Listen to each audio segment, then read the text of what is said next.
Hey everybody, this is Jay, Joel's roving reporter, and I have yet another Kansas landmark. And this is... Hi, I'm Ann Dixon. I am the co-director of the 547 Art Center at Greensburg and the M.T. Liggett Art Environment. And so what you guys are going to see here in a few minutes is she's going to tell you some history about this, and I'm just going to give you a taste of the art. And I don't know, it just goes on and on. It's a world famous area. And so I'm going to let her give us a little background. Okay. M.T. Liggett was a local man. He grew up here. He was born during the 30s, during the Depression, the Dust Bowl, and all of the things that happened in this part of the United States. He was part of a large family. He and his twin brother, Myron, was his name, and Byron was his brother. They were the largest twins on record at the time. They're by the doctor's scales. Myron weighed 11 pounds 15 ounces, and his brother weighed 12 pounds. Oh, So, the poor mother. the Did she poor have, mom. oh, can I say natural birth? Yeah, well, back at that time, sure. Oh my God. Yeah. Okay. Because the family was poor. Yeah. I mean, everybody during that time was just eking out a living. Yeah. Their dad took them on their 17th birthday and enlisted Myron and Byron in the Navy. And so MT, as he became known later on, he finished his first tour of duty in the Navy, but decided he didn't like the Navy, and he enlisted in the Air Force. And this is World War II, correct? Yes. Okay. The end of World War II, and then on. And he was around the world multiple times. Okay. He served until 1973, toward the end of Vietnam. And then on the GI Bill, he went to multiple universities. He was a brilliant man. Wow. Very intelligent, a little bit eccentric, very opinionated, as a lot of people will tell you. Anyway, he came back here after he got multiple degrees. He had a law degree, though he never practiced law. He had a philosophy, a couple other ones. Sure, I'm drawing a blank at the moment. Okay. Mm-hmm. But anyway, he came back here and wanted to just be back at home. And so he retired from the military. He started doing his work. He believed on the very first piece that he made, he believed that somebody had poisoned his horse. And he made, oh my God. welded a gargoyle out of metal that was not really large, but when you look out here in the field and you see how large some of these were, his first undertaking was small.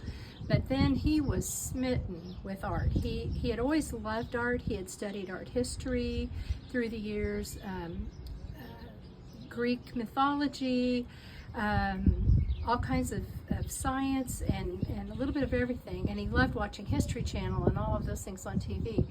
But after he got the art bug, he just became prolific. So what visitors would see out in this field, 61 acres here, and it is about 35 years, the last 35 years of his life. So now, work. is this his home right here? No. Okay. He owned several properties in town. One is no longer standing a block over, and then catacornered one block over is the place where he lived at the and I end want of to his life. I want to tell you that we are in Mullinville, Kansas. That's and correct, it's on Mullinville. Highway 54.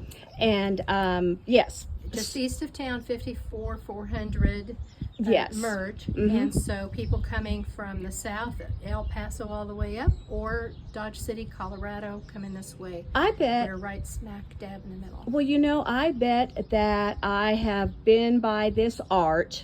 This is 2024.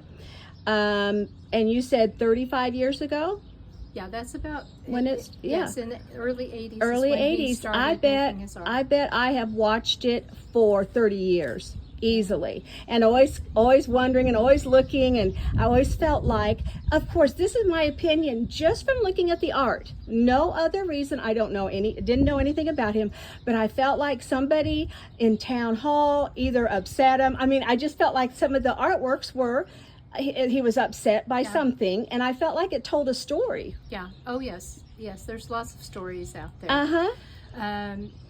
He liked to poke the bear, as they say, around town and in the coffee shop, etc.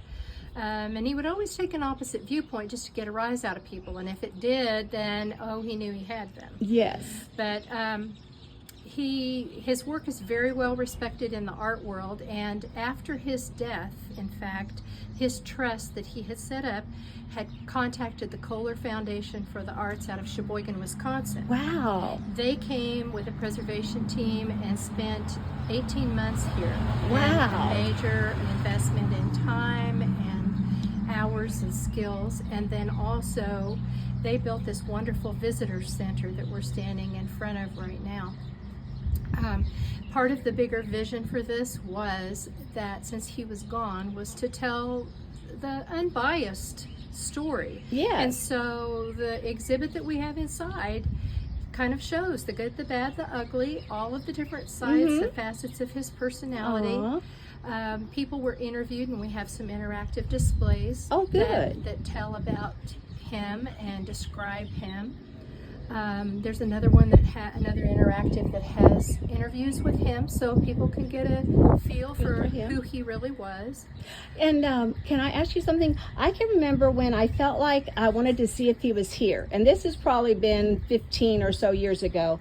When I came down here, this was this kind of like a little rundown building or something? Yes. This was his, what he called Studio.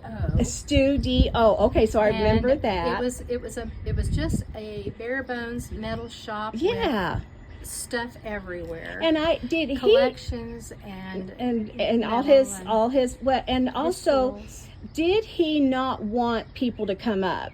Can you say that? It kind of depended on the day. He had illnesses for a long time in his life. Sometimes if he was having a grumpy day, he could be like that. He was a curmudgeon. But he took time generally to talk to people. And if they came and were interested in what he was doing, he talked to them. Now, I remember, I think the American Pickers came. They were here. And wasn't it a difficult show?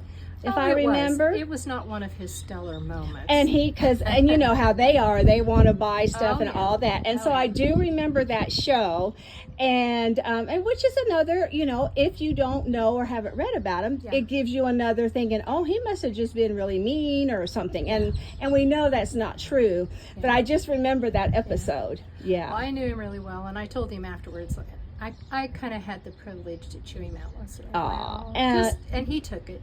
Well, I'm glad you were his friend. Yes. I was a friend of his, our family, and other people. But I told him, I said, why did you do that? Yeah. When you were on that show, you don't talk that way. Yeah.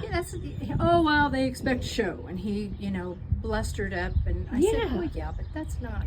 And I don't think they were actually here very long. I mean, I don't think, if I can remember, it's not like it was the whole show, was it?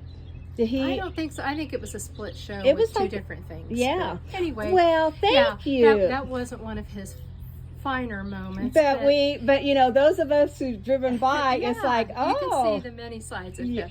Inside, we have, on the one screen, we have 3 interviews that were done by Larry Hatteberg, who's a local Kansas TV personality. He used to be in Topeka, because I was from Topeka. And then he was in Wichita for a long time until his retirement. And he actually even served on MT's Trust.